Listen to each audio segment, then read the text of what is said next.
Hello everyone, welcome back to our channel. మైదా పిండి బోండాలంటే ఇష్టం, కానీ మైదా పిండి తినాలంటే కష్టం.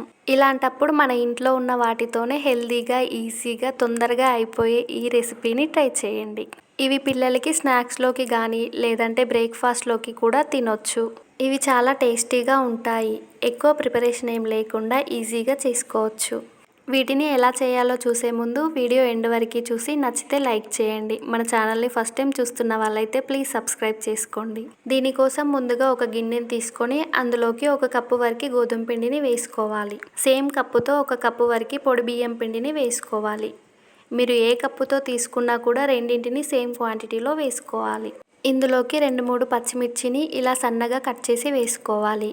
ఒక మీడియం సైజ్ ఆనియన్ని కూడా సన్నగా కట్ చేసి వేయాలి.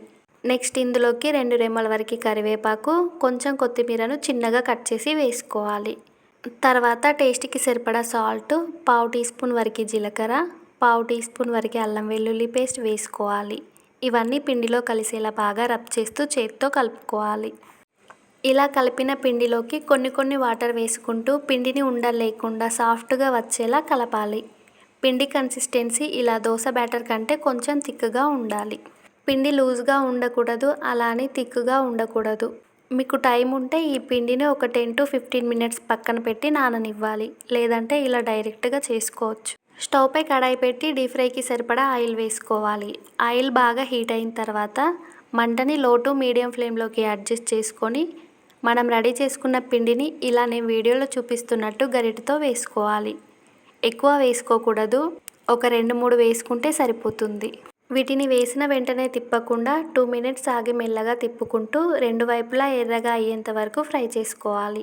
వీటిని ఆయిల్లో మంచిగా ఫ్రై చేయాలి. అప్పుడే పిండి లోపల వరకు ఫ్రై అయ్యి పైన క్రిస్పీగా లోపల సాఫ్ట్గా వస్తాయి. మైదా పిండి వాడకుండా ఇలా గోధుమ పిండితోనే హెల్తీగా చేసుకోవచ్చు. మీకు ఇలా నచ్చకపోతే పిండిని కొంచెం గట్టిగా కలుపుకొని బోండాలాగా వేసుకోవచ్చు. టేస్ట్ అయితే చాలా బాగుంటాయి. ఇంట్లో పిల్లలకే కాదు అందరికీ నచ్చుతుంది. పిల్లలు స్కూల్ నుండి రాగానే ఎక్కువ హడావిడి ఏం లేకుండా తొందరగా చేసి ఇవ్వచ్చు.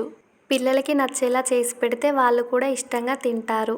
అలా అని ఇలా రోజు డీప్ ఫ్రై చేసి పెట్టడం కాకుండా హెల్తీ ఫుడ్ అలవాటు చేయాలి. పిండి మొత్తాన్ని ఇలా చేసుకొని పక్కన పెట్టాలి. వీటిని అలా అయినా తినొచ్చు.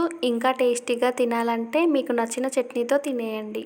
ఈ రెసిపీ మీకు నచ్చిందా? అయితే మీరు కూడా ట్రై చేసి మీ ఫీడ్బ్యాక్ని నాతో షేర్ చేసుకోండి.